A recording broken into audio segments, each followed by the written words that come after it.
I didn't expect my graduation to change anything, but I also didn't expect to stand there, in front of everyone I loved, and feel like a stranger. My mom reached into her purse, pulled out a tiny velvet box, smiled, then handed it to my sister. Not me. My sister who wasn't graduating. My sister who already had everything. The crowd clapped. My mom said, "She deserves it more." That was the moment my heart stopped pretending. And if you've ever felt invisible in your own family, you'll understand what I did next. Everyone in my family had a role. My sister Samantha was the brilliant one. Beautiful, artistic, emotionally fragile. She cried easily, laughed loudly, and always seemed like a scene from a movie. I, on the other hand, was the steady one. The one who didn't need reminding to study. The one who cleaned up after dinner without being asked. The one who never got into trouble and rarely needed help. Somewhere along the way, that became my identity. The daughter you didn't have to worry about. At first, I didn't notice the imbalance. When I got an A, Mom said, "Of course you did." When Samantha passed a class, she'd get balloons. When I won a science fair, she smiled and told me to go thank the teacher. When Samantha lost a dance audition, we canceled a weekend trip so she could recover. I told myself I was being mature. That love didn't need to be loud. That being the easy child meant I was strong. But strength started to feel like silence. At dinners, I'd share something from my week, only to have the conversation shift back to Samantha's latest drama. If I missed a call, no one noticed. If she missed one, Mom called hospitals. Still, I convinced myself it wasn't malicious. Mom loved us both. She was just tired. Samantha needed more. That's what Mom always said. "Your sister's sensitive. You're okay, right?" I was okay, until I wasn't. It was late spring when the school announced the nominees for the Dean's Honor List. My best friend Zoe and I had both applied. She was thrilled to see her name on the bulletin board. I stood beside her, scanning the list once, twice, then again. My name wasn't there. She blinked. "Wait, what?" I laughed nervously. Maybe they made a mistake. She pulled out her phone, ready to email the admin, but I stopped her. "Let me check with my mom. She was supposed to send in the paperwork." That night, I texted her. A few minutes later, she called. "Oh, sweetie," she said, distracted. "I meant to do it, but things got hectic with Samantha's therapy appointments, and I forgot. You're not mad, right?" I didn't speak for a second. "It's okay," I finally said. "Just disappointing." "You're so mature," she replied. "That's what I love about you." When I hung up, something cracked, not from anger, but from the quiet accumulation of being forgotten. A week later, I came home for a weekend before graduation. The house smelled like lavender and roasted chicken, like nostalgia and unspoken tension. I walked into the kitchen, intending to grab a snack, when I saw the dining table lit dimly by the stovelight. Mom sat there, humming, with a small velvet box in her hand. She was writing something on a card. Her fingers moved slowly, thoughtfully.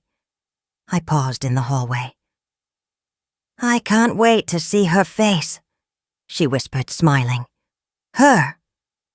I leaned slightly, and that's when I saw the name on the envelope. To Samantha.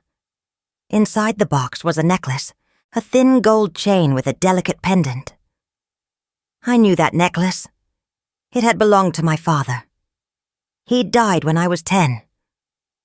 I remembered how he wore it every day, how he promised I could have it when I graduated college. My throat tightened.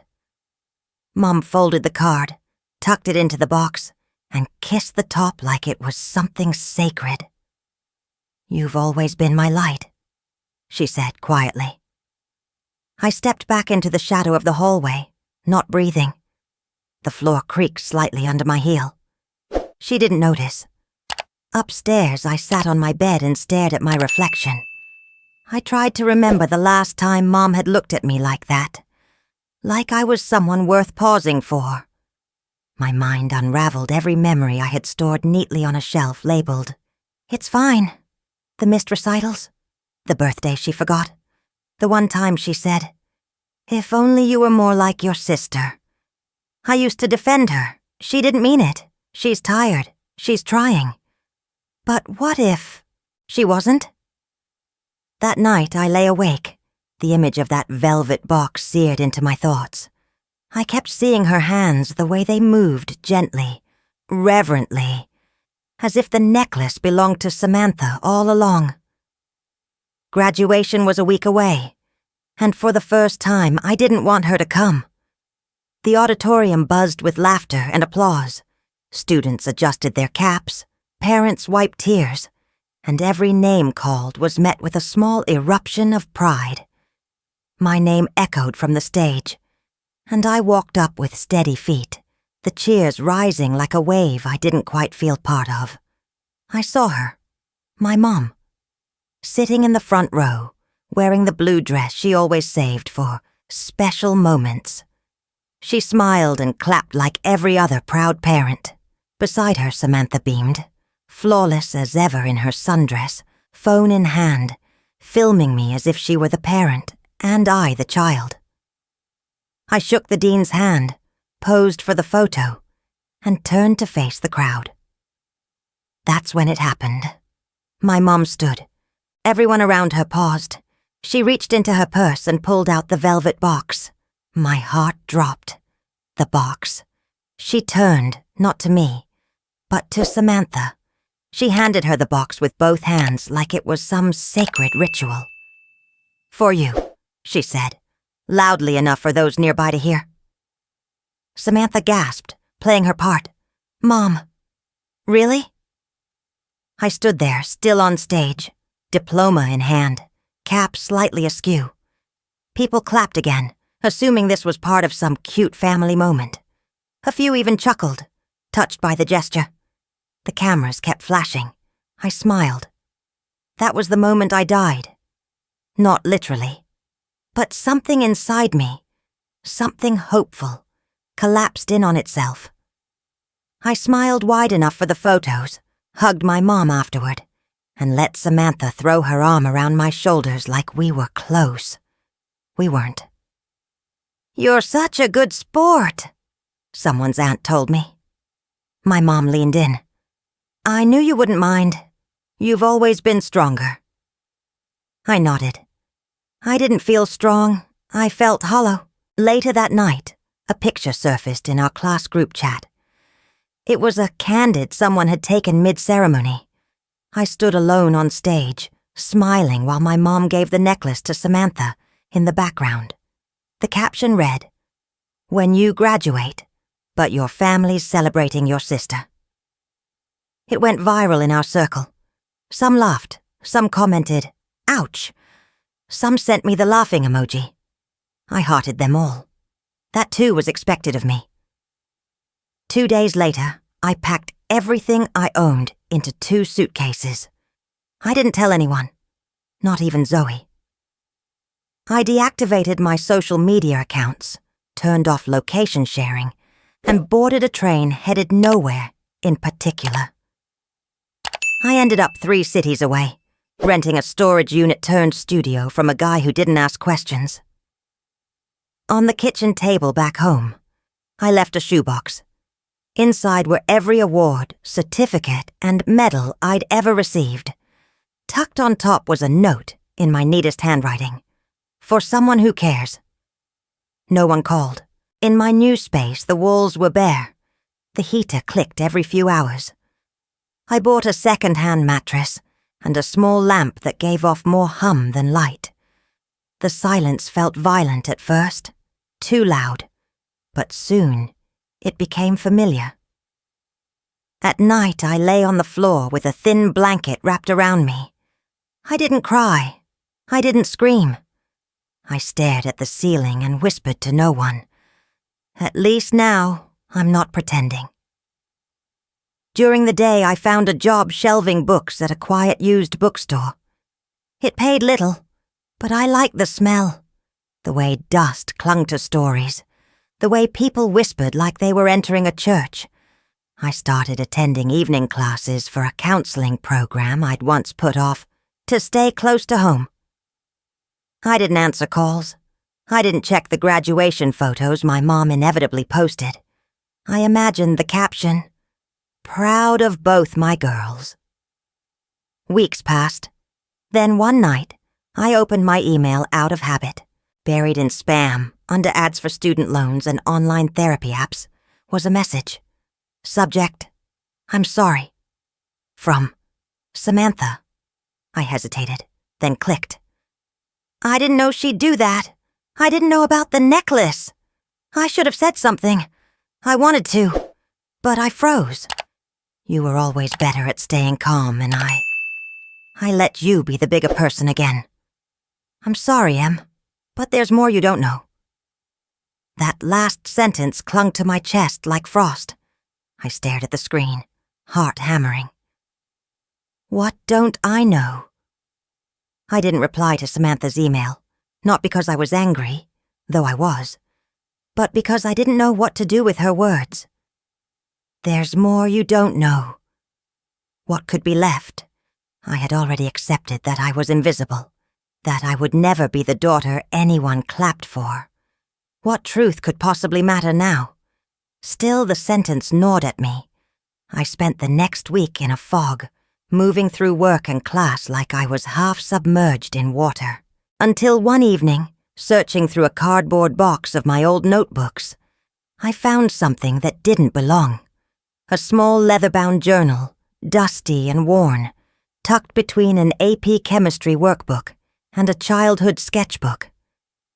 I opened it and recognized the handwriting immediately. My mother's. The entries were dated nearly 3 decades ago, long before I was born. I didn't mean to read it, but once I started, I couldn't stop. It began sweetly, talking about pregnancy, cravings, excitement. Then, on one page, the handwriting trembled. Words crossed out, smudged ink. Eliza is sick again. They say it's her lungs. I keep telling myself she's strong enough, but I'm scared. I'm so scared. Eliza. I flipped faster. Pages torn, some folded. They buried her in the yellow blanket. I didn't want to let go. I screamed so loud I couldn't hear myself anymore. Everyone said, "You'll heal with time." I didn't want time. I wanted my daughter back. My throat closed. I had never heard that name before. Eliza. Samantha is due in a month. I want to be excited, but I'm terrified. What if I lose her too? What if loving again means hurting again? I sat back, journal in my lap, and stared at the ceiling. Eliza had existed. A sister I never knew. A baby who didn't survive 5 months on Earth, yet still shaped the woman who raised me. I read on. Samantha is perfect. I tell her that every day. I make sure she knows. I won't fail again. Then, Emily is here. Quiet baby. Sleeps through the night. I try to connect. But sometimes I see Eliza's eyes, and I feel so guilty for moving on. So guilty for not missing her enough. My hands trembled. I wasn't unloved. I was unwanted in a way that had nothing to do with me. I was never Emily. I was Eliza's shadow, the child born after loss, the wrong reminder. I wasn't the daughter she hated. I was the one she couldn't bear to look at without grieving someone else. I closed the journal, holding it like a wound. Later that night, I sat in front of the mirror.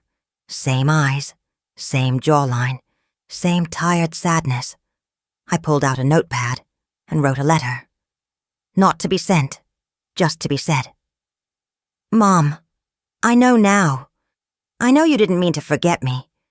You were remembering someone else. And I forgive you. Not because it was okay, but because I can't carry this anymore. You didn't bury just Eliza. You buried the part of yourself that could see me. I needed a mother. You needed time. We both lost something. I read it aloud, just to myself, then again, and again. A few days later, I recorded a voiceover of that letter and posted it over a short clip of my hands flipping through the old journal. I didn't use names. I didn't mention specifics. Just pain and forgiveness, and what it feels like to be born into a story already stained with grief. It went viral. Comments poured in. People said they cried, that they saw their own mothers, that they were the second child after a miscarriage, after a divorce, after trauma, that they were always the one who didn't need as much. I hadn't meant to touch anyone. I had only meant to let go. Then one message arrived in my inbox. Short, direct. My mother was close to yours in college. I think I know why she couldn't love you. Can I tell you? My heart stopped. Another layer, another truth, another twist I hadn't seen coming. The message was from a woman named Claire. She claimed to have gone to college with my mother, back in the days before marriage and motherhood, when my mom still had dreams of becoming a novelist. Her name wasn't familiar to me, but something about the tone of her words made me read it twice. Your mother wasn't always like that, but she was raised in a house where softness was punished. Your grandmother, her mother, was the coldest woman I'd ever met. She didn't allow crying or joy or dreams. She told your mom that pain was normal and that wanting more was selfish. When your mom got pregnant with Eliza, she begged not to marry your father, but she was forced, by guilt, by shame, by pressure. I closed my laptop. This wasn't a revelation. It was a mirror. Every woman in my family had inherited something broken and passed it on, wrapped in duty, sealed with silence. For a while, I didn't know what to do with that information. It didn't erase the hurt, but it added weight to the story. Pain is not an excuse, but it's context, and context changes everything. A week later, Samantha asked to meet. We sat across from each other at a quiet cafe near my apartment, mugs of cooling tea between us. For a few minutes, neither of us spoke. Then she said, "You look older." "Life does that," I replied. "I didn't mean it in a bad way," she said quickly. "You look stronger." I nodded, waiting. She stared into her cup. "Do you know why I hated your calm?" That caught me off guard, because I thought it meant you were okay, that you didn't feel like I did. I stayed silent. She laughed softly, bitter. "I tried to kill myself when I was 17. I swallowed half a bottle of sleeping pills. Mom found me. She screamed, cried, called the doctor. Then she made me promise never to tell anyone, said it would ruin the family name." My stomach dropped. She never asked why, never took me to therapy, just made me swear to be happy. I looked at her, really looked. For the first time, I didn't see the favorite child. I saw another girl stitched together by expectation. "We survived the same house," I whispered. "Barely." She replied. "That was the first time we were sisters, truly." A few days later, my mom emailed. It was short, careful. "I would like to have dinner with you. Just us. I want to say something I should have said a long time ago." I read the message 5 times before answering. "Okay." No exclamation marks. No expectations. I wore jeans and a sweater. No makeup. No armor. When I arrived, the table was set with 3 candles and 2 plates. She'd made lasagna, the only thing she ever cooked from scratch. We ate mostly in silence. She asked about my job. I answered. She complimented my hair. I said thanks. Every word felt like walking on the edge of a cliff. Halfway through dessert, she put her fork down. "I don't know how to do this," she said. I looked up. She wasn't crying, not yet, but her hands were shaking. I know you think I chose your sister over you." I didn't respond. I did. Not because I loved her more, but because I couldn't look at you without remembering what I lost. And I hated myself for that. You were innocent, and I made you carry my grief. Her voice cracked. I didn't know how to love you without feeling guilty. There it was. The truth. Not tidy, not heroic. Just raw. I put my spoon down. "Then don't love me," I said quietly. "Just see me. Really see me." She froze. I held her gaze, not in anger, not in resentment, just in truth. Because for the first time I wasn't asking to be loved.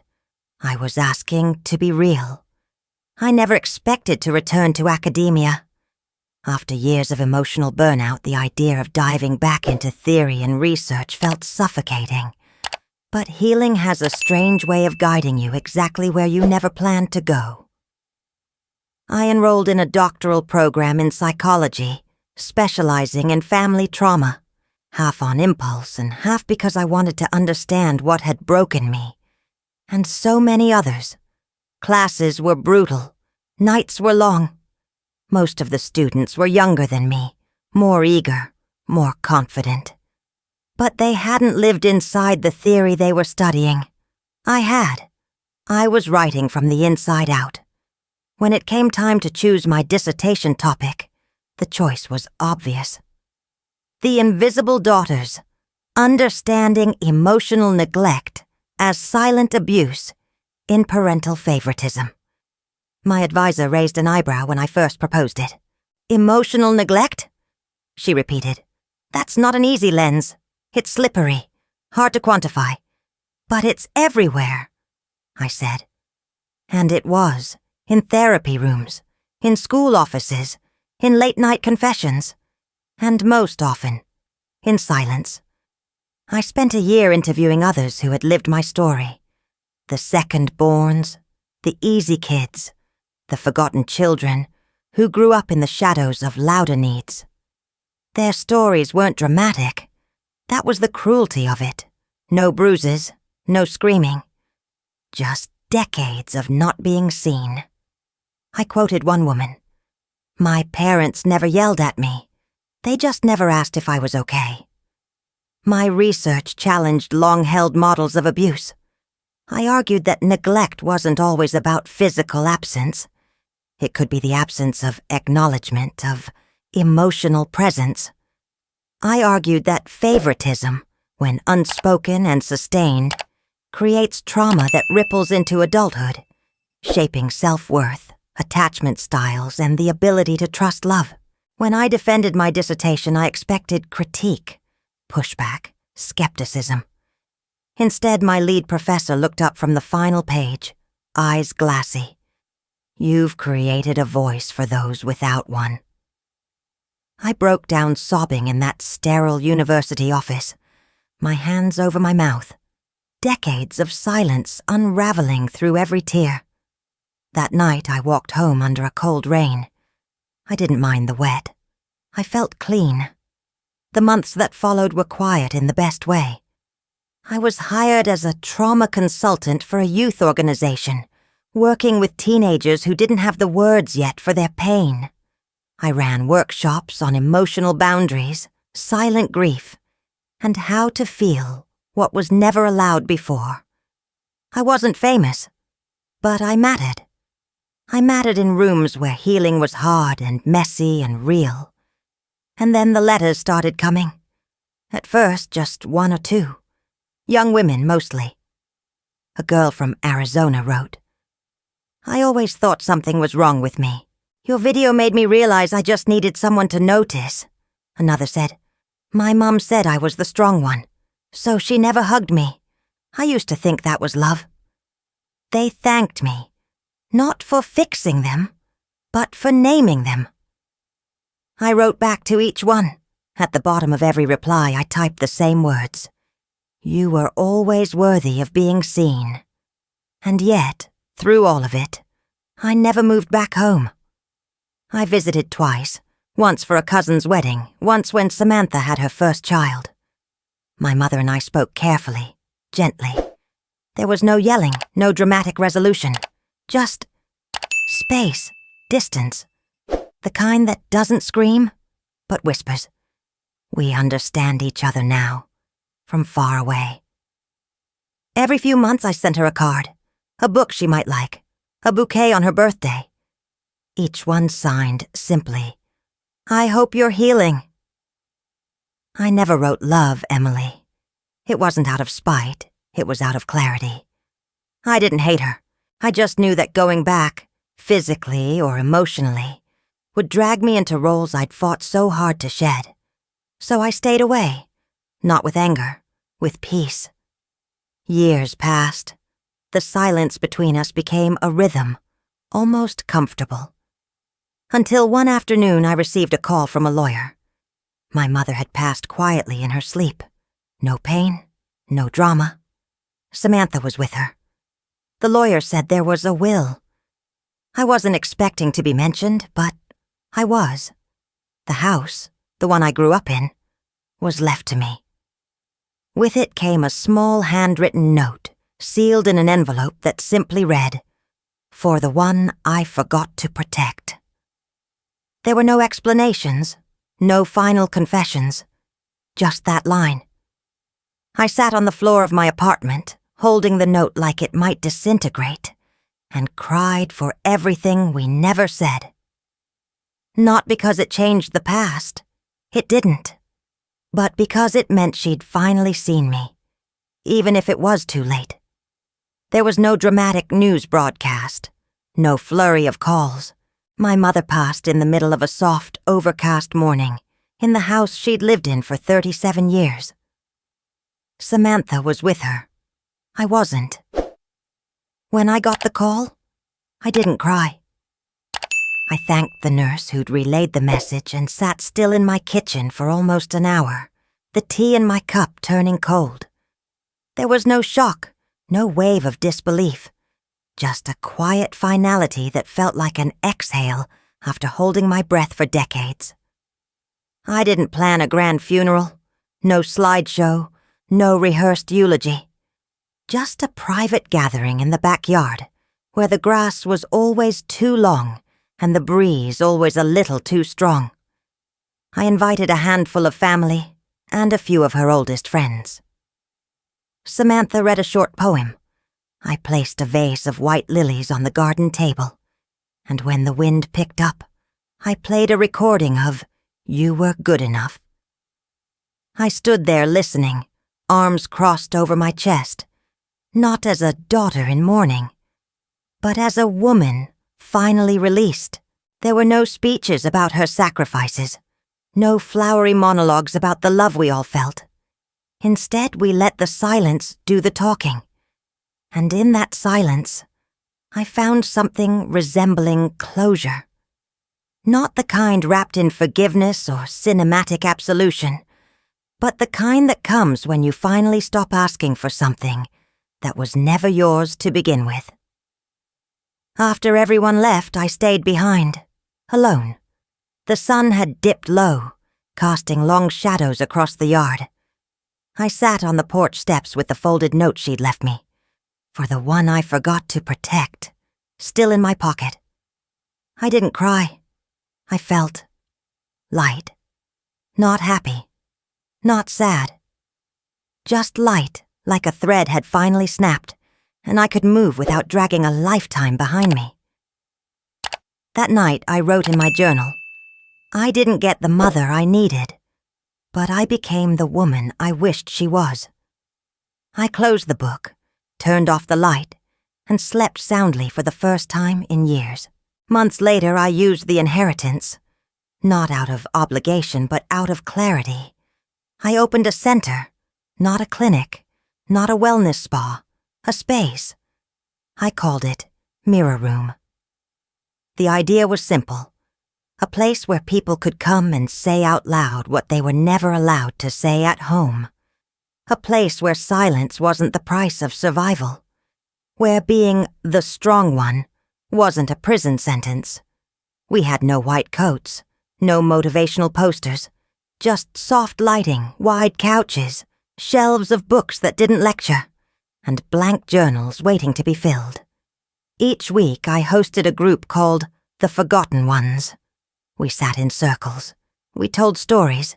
Some were whispered. Some screamed. Some didn't have words, only tears. But every story had one thread in common: the ache of not being seen.